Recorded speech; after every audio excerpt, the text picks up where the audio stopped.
Ladies and gentlemen, good evening and thank you very much for coming.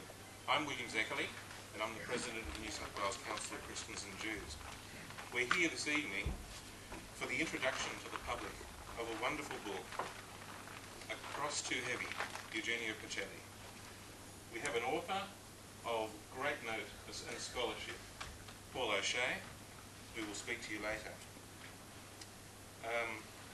And we have Peter Debnam, MLA, who has kindly provided this facility for us to have this launch. We have Rabbi Lawrence, who's here to speak some words of profound wisdom for us. And Stephen Crittenden, who you've all heard of, and that's all I'll say at the moment. And Scilla Rosenberg, the half of Rosenberg publishers, who will also speak. And I would now ask Peter to give us a few words of comfort. William, thank you. Look, I'd love to be here tonight to debate this book and discuss it. I think it's a very important one, but I'm not. I'm actually just here to simply say welcome. It's one of the points I make to people when they visit Parliament House, that we have 3 or 4 busloads of school kids through here probably every weekday, and their parents never come into this place. Whenever anyone thinks about Parliament in Australia, they think about Canberra. That's just a tourist attraction. This is actually where it really all happens, and it affects your life every single day. So having come in here, I see a number of faces who have been in here a number of times, but for those who haven't, please come back and have a look around. It's your house. All I'm doing is hosting it. This is the opposition party room. I wish I could put you in the government party room, but we can't. And for some reason, as I was saying to William before, this is actually a very busy day and evening, so most of the other rooms are booked up. But we're delighted to host it here tonight, and for such an important book as well. And I'm very much looking forward to the discussion, and congratulations to Paul. Thank you.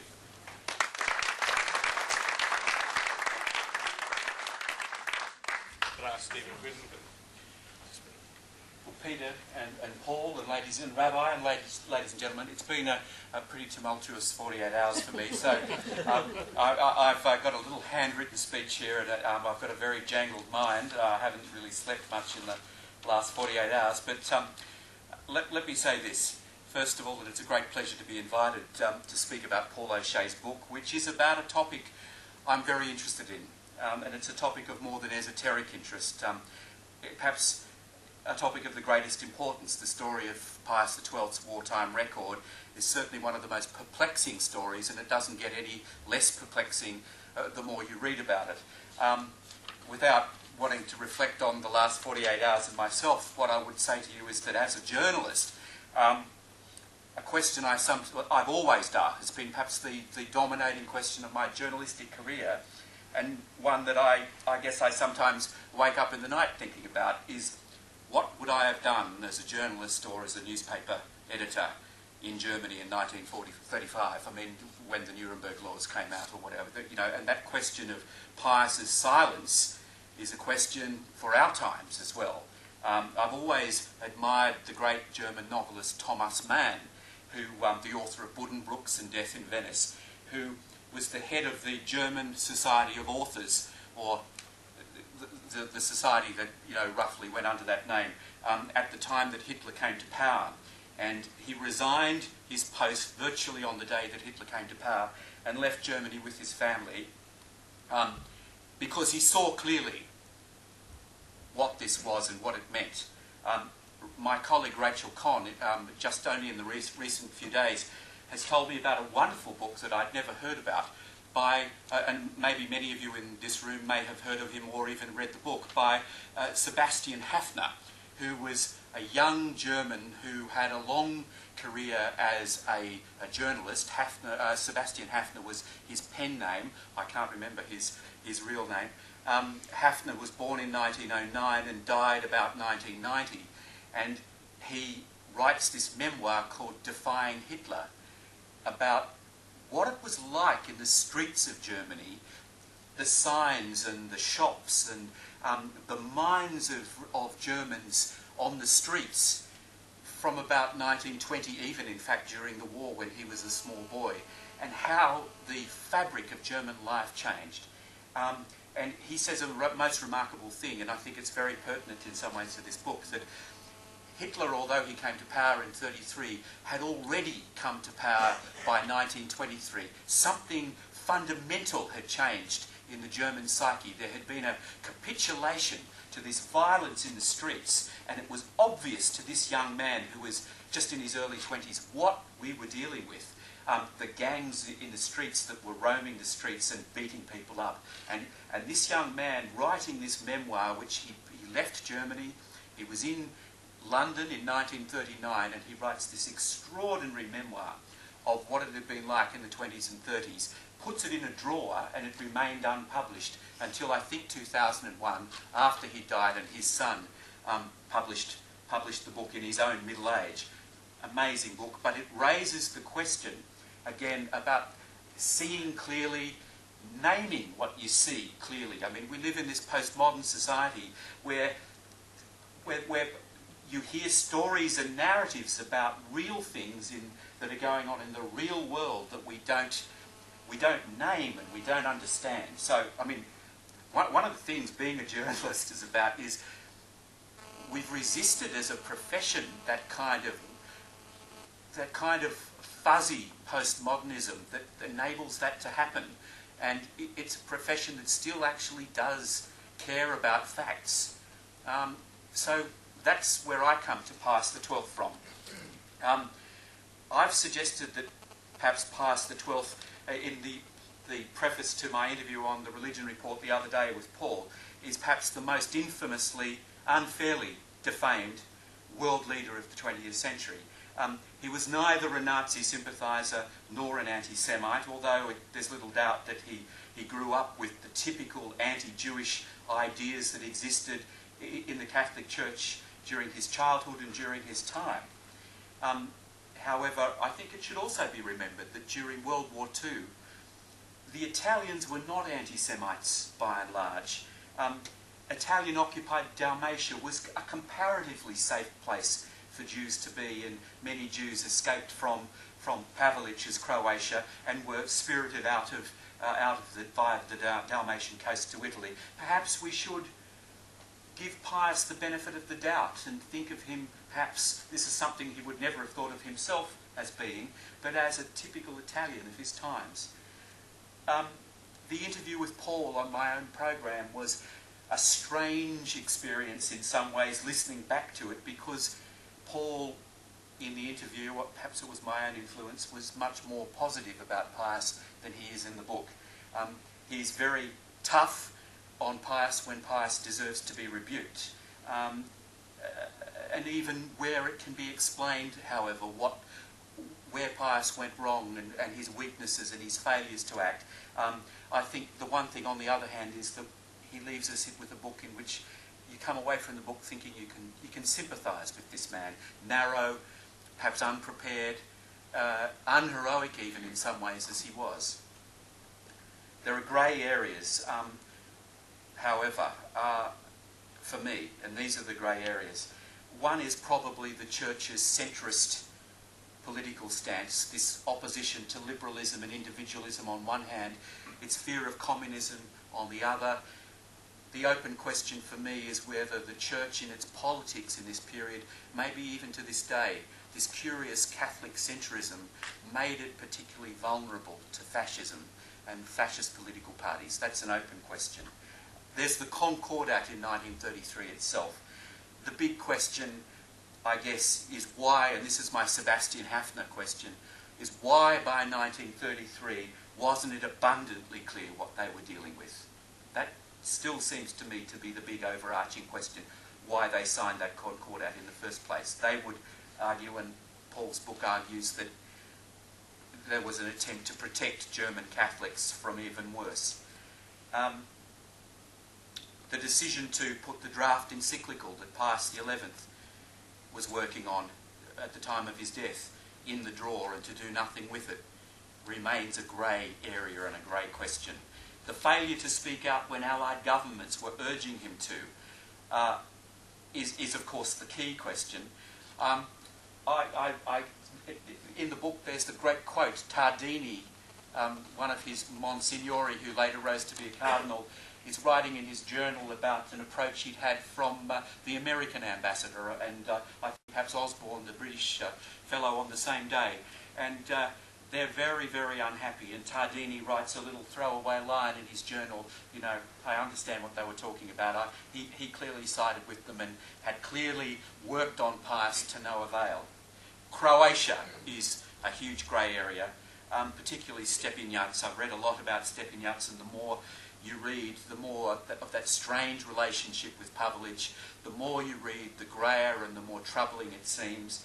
The ratlines at the end of the war, and finally Pius's readiness to excommunicate communists after the war and to speak out very firmly about communism in '49, in particular when the communists in Italy were doing so well at the ballot box, but never willing to do that about the Nazis.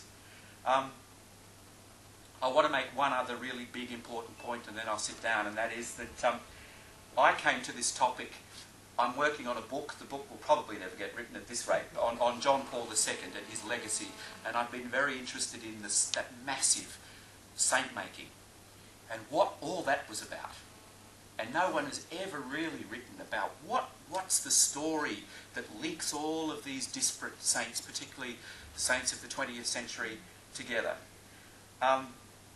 Pius, and of course the big issue is he wanted to make Pius XII a saint, and public opinion pushed him back, and in the end they substituted one of the least popular saints of modern times, Pius IX. That's a double act with Roncalli, John the 23rd, and the beatification was boycotted by the entire Italian political establishment. However, Pius was a saintly man. In those very last years of his life, in the mid-50s, there were all these visions he was having, and presumably in the gardens of the Vatican, of the soul of Christ. You can imagine Cardinal Tisserand saying, have a drink, Holy Father. I'm going to have one, I know.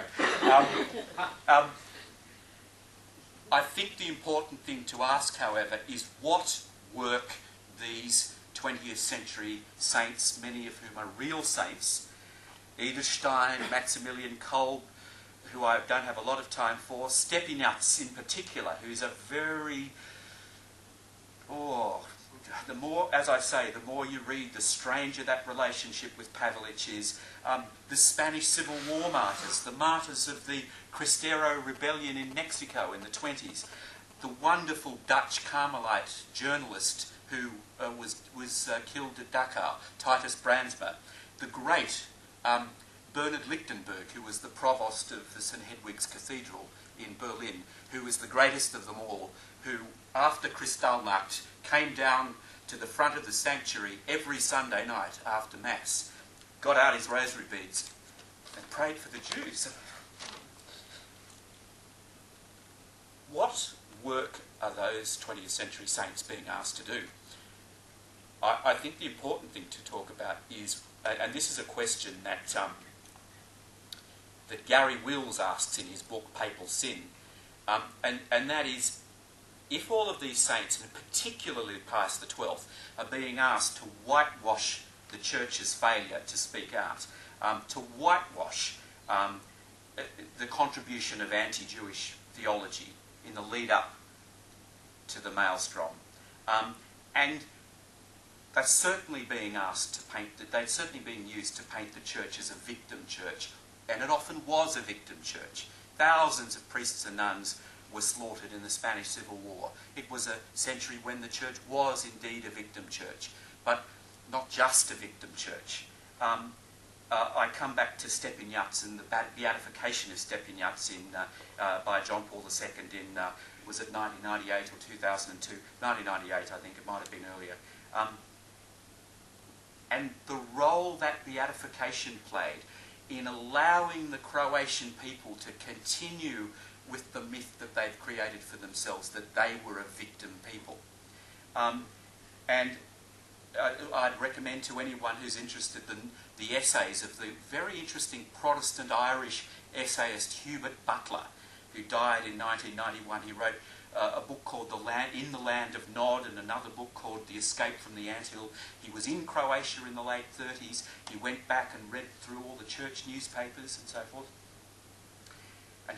And the big thing that strikes me is that when John Paul was there and he came back to carry out that beatification, Tudjman in Croatia and Cardinal Kuharic, the primate of Croatia, their relationship had taken on, by the late 90s, this strangely familiar, sinister similarity to the relationship of Pavelić and Stepinac 30 or 40 years before. That's the problem with beatifying or canonising Pius XII without some real act of self-understanding and some kind of real statement about what the Church's history during the war was. Because he may have been a saintly man, but the canonisation of this man will inevitably be used for political purposes. I'll just briefly say, Paul's book is a wonderful read after a lengthy introduction in which he gives us theological and social context that made this man. Once the story itself gets underway, it's a really riveting piece of storytelling, and it's got a fabulous, at the end, a fabulous bibliography. It's balanced, it's tough when it needs to be, it's sympathetic when it needs to be, and it makes a real contribution to scholarship in this important area.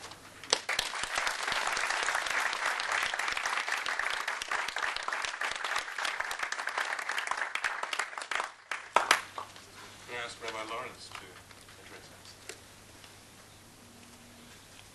In July, I was privileged to meet Pope Benedict and welcome him to Sydney.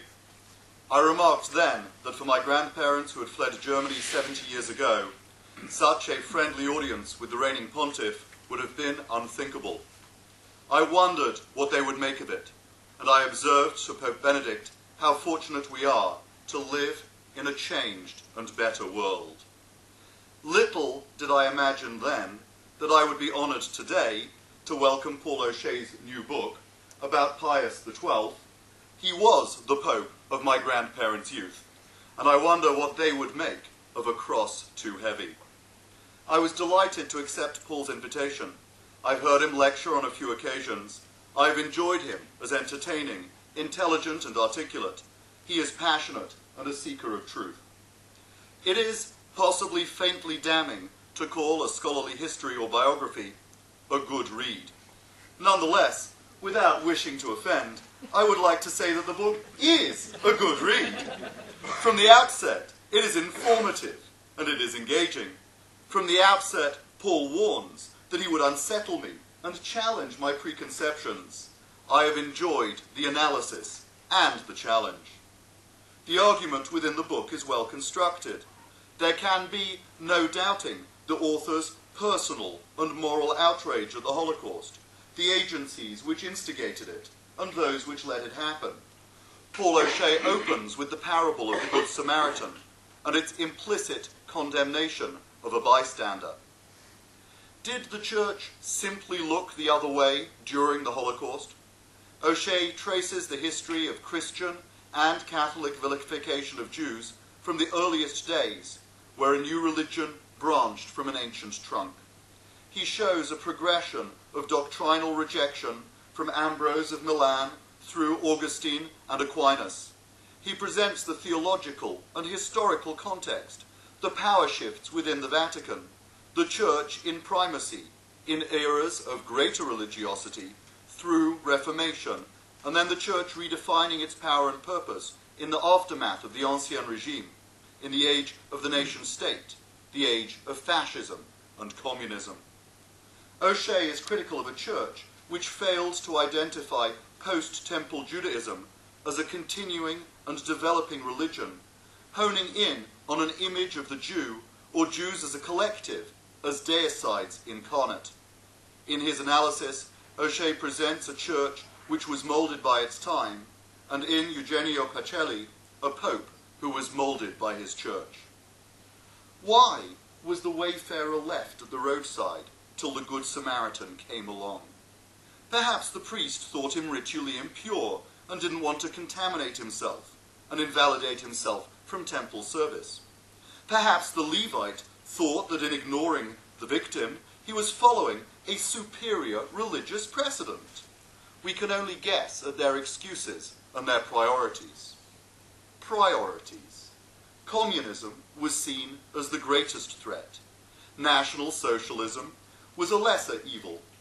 Pius XI did snub Hitler and despised the Italian alliance with the Third Reich, but in the main, the Vatican Secretariat was concerned that it should survive.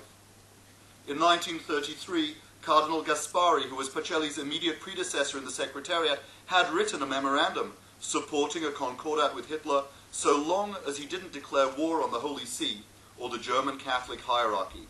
And Pacelli himself worked hard at every level to protect the interests of the Vatican and the bureaucracy he served. Jews, even those who converted to Catholicism, were left abandoned at the roadside. O'Shea suggests that by the time Pacelli became Pope in 1939, the Vatican had determined that the Church's role was not of this world. It would make bland and general statements of morality and urging humanity. But it saw itself, and possibly was, somewhat impotent to interfere in a real world of nation-states with armies. In this real world, Catholics fought on both sides. Catholics were killing each other.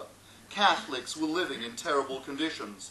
Their bishops and priests were exhorted to be patriots or risk martyrdom, and with it, the destruction of all their infrastructure, all their capacity to yet do good in this most terrible time. We know that many heroic priests did rise to help the Jews on their doorsteps, and many sought papal intervention on behalf of true friends and hapless innocents. But for the Vatican, the millions of details on the doorsteps were subordinate to the realpolitik of its own hands-off strategy of neutrality and survival. Less direct than his predecessor, Pius XII spoke of suffering and encouraged Christians to prevent it. But O'Shea's verdict is telling. What could Pacelli have done? I believe he did what he believed was possible, entrusting action to others. Many church leaders, many good Christians, and millions of victims would have wanted more. My great-grandparents, who perished in the gas chambers, needed more. Of course, the myopia, or the blurred vision of the day, is cured by the clarity of hindsight. I enjoyed A Cross Too Heavy because it made me think. Even if he did the best he thought he could do, history's negative judgment on Pope Pius XII carries one lesson of hope as we confront our own dilemmas as religious leaders in a largely secular age. We are not impotent.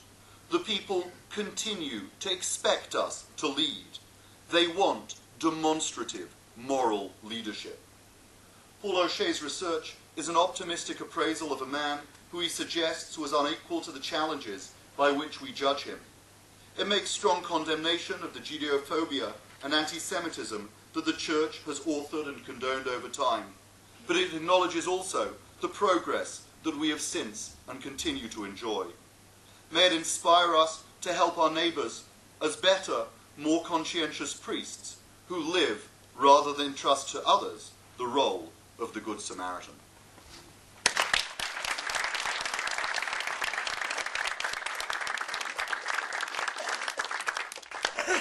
Well, we've heard critiques, we've heard discussions of a good read. Let's hear from the author. Thank you.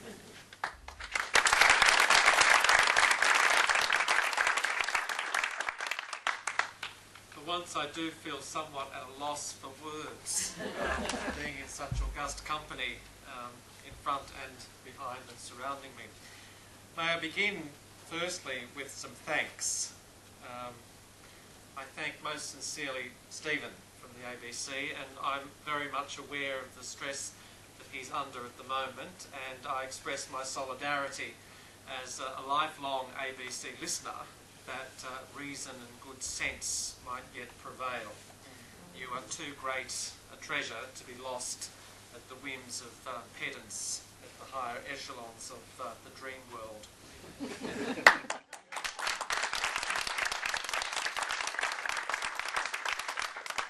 Rabbi Lawrence, when we were planning this gathering, there was considerable toing and froing to get an authentic halakhic ruling on how to do this, because we are in the middle of Sukkot at the moment, and so we discussed this with the learned poskim here sitting at the front desk. So I'm very grateful, Rabbi, that you consented to join us this afternoon, and thank you for your words. And I think it's testimony to the reality of Christian-Jewish interfaith dialogue, friendship, communication, that here we are in 2008 discussing a man who has been so often a source of division rather than coming together, and we can do so listening to each other. We may not agree on everything, but we can listen, respect, understand, and part as friends. And I think that's testimony to so much hard work for the organisation that is responsible for this afternoon's presentations, the New South Wales Council of Christians and Jews. And I thank them most sincerely, Henry and William, and all the other members of the Council, for organising this afternoon. To Scilla and to David, my publishers, long-suffering, very tolerant. This lady is a font of wisdom. No request went unheeded. And with David's quiet and firm, gentle handling of this somewhat intemperate author at times, we've ended up with a book that I'm very proud of, and I thank you both most sincerely. There is a man sitting here amongst us, Carl Harrison Ford, who is my editor, a man with an eagle eye for detail. After this book had been proofread so many times by my parents and a number of other people, it then went to Carl, and I can tell you what, there is not one full stop or colon that's out of place in the whole text. He researched all my footnotes, he checked and double-checked things, he found things that I'd completely forgotten about. So Carl, thank you very much for a sterling job, much appreciated.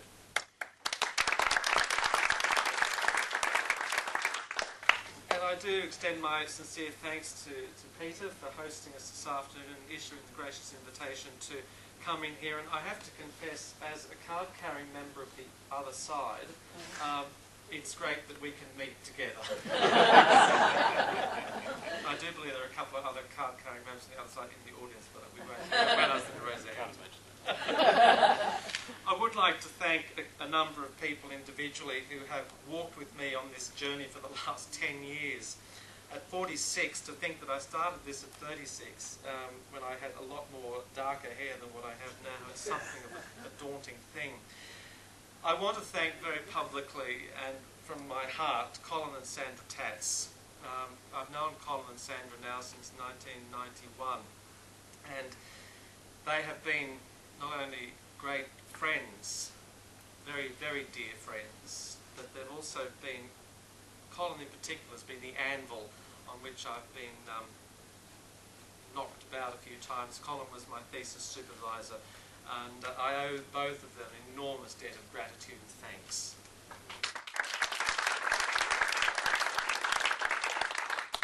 I'd like to thank my colleagues from the Australian Institute of Holocaust and Genocide Studies.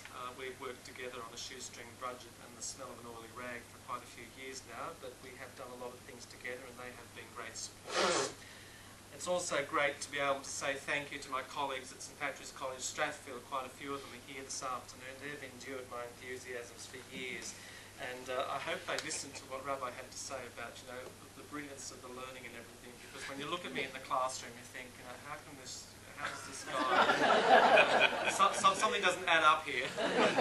So I thank them for coming. And the last thanks is to Chris, who shares my life and who's put up with me for the last 15 years, and who I think, you know, I hope thinks that it's all been worthwhile, because I certainly think it has. The 16th of October today marks the 65th anniversary of the roundup of the Jews of Rome. It occurred at this time in the Hebrew calendar during the days of Sukkot. It occurred during that festival in the Jewish calendar which asks Jews to focus on the transitory nature of life, to give thanks to the Almighty for the gifts of the harvest, for all the blessings given in the transitory nature of life, hence living in the sukkah, the flimsy dwellings, because in this sense we are dependent on a power greater than our own. And at this time of, if you like, spiritual vulnerability, during these high holy days, the full wrath, the full evil of Nazism descended upon the Roman Jewish community. For me, it's where I ended the book, because it's where I could no longer defend Pius XII in terms of his action or inaction. The tragedy of the Roman Jews was that here was a community that had lived in the shadow of St. Peter's for close to 2,000 years, a community that traced its roots back to the ancient temple liturgy in the Holy Land, in Eretz Israel, a community that had been battered from pillar to post under the popes. It was the community that was the last ghettoed community in Italy to be dissolved. It was a community that believed that being in Rome, they were safe. And it was a community that in its greatest hour of need, when the Germans were rounding up the Jews in the old ghetto part of Rome, across the Tiber in Trastevere, and in other parts of the city, waited for a voice to say, stop. And that voice was never heard. Whatever the rationale that can be given, I think cannot account for what was, in the end, a colossal misjudgment, miscalculation. And that's the best, to use the word spin, that I can put on it. It makes the tragedy of the Roman Jewish community all the more poignant. And it's well and good to say that of the 8,000, only 1,000 died. But that's still 1,000 too many. And the 7,000 who survived not because Pius XII sent an order to say rescue, but because ordinary Italian Christians, many of them religious, many of them clergy, opened their doors because it was the right thing to do. And this gives me cause both for alarm and concern and for great hope. The great hope is that by and large human decency, certainly for the Jews of Rome, triumphed. The cause for concern is that Pius's defenders, of whom there are a number, very vocal people, who it would appear have the ear of high authorities in the Vatican, including the Pope himself, have presented a case, quite simply, that if he had spoken out it would have been worse. Well, how could it be worse when you knew in 1942, 1943 that Jews who were sent east never came back? In September, the Pave the Way organisation hosted a symposium in Rome. The summary of their symposium is available on the internet in a PDF file that runs to 200 pages. Most of those 200 pages consist of clippings from newspapers, which of itself is not a bad thing. However, there is no historical analysis given. If you look at the participants, the alarming thing about the participants is that there are no major historical figures, no major professionally trained historians. You have journalists, you have lawyers, you have the retired professor of Italian literature from Fairleigh Dickinson University in New Jersey, a lady, an 86-year-old nun, who is a very feisty fighter, but she's not an historian. I raise that because in the second part of the 200 pages, there's a 10-page collection of documents on the latest calumnies, as they call it, against Pius XII. But those 10 pages, I occupy 3. I feel I have joined an august company of self-hating Catholics, vicious John Paul II detractors, and other disaffected liberals. It causes me concern because it's these voices which are being heard in Rome. The principal Vatican archivist, Bishop Sergio Pagano, himself not a screaming liberal by any stretch of the imagination, has himself said it's far too early to close the books on Pius. The war archives are not opened. They won't be open for at least another 5 years. It's too early. There is division within the Vatican bureaucracy. And I fear what Stephen had said about a political takeover of Pius XII to be used, God help us, as a counterweight to the Second Vatican Council and the reforms that came out of it, and for our gathering here, an intimate and integral part of that reform was the whole reform of the Church's relationship with Judaism. That cannot be allowed to be undone in any way, shape or form. And if my book helps in maintaining and improving and advancing our friendship together, then I believe I will have done something good. I thank you for coming. I hope you'll read the book.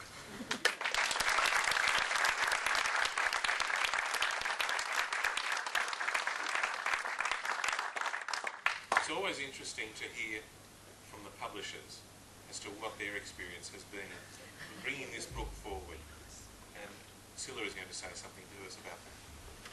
I'm going to be very, very brief. It's a pleasure and an honour to be here. Paul's given lots of thanks. He's given thanks to Peter, to William, Rabbi, Stephen, Carl, who's sitting there very modestly, but Carl is someone who shapes. And although Paul's book was indeed wonderful when he got it, it was a darn sight better when he finished. It's a pleasure to deal with an author as cooperative and as cheerful as Paul. Thank you. Thank you all for coming. Buy the book, tell people about it. And thank you very much for all you've done, both of you, Henry and William.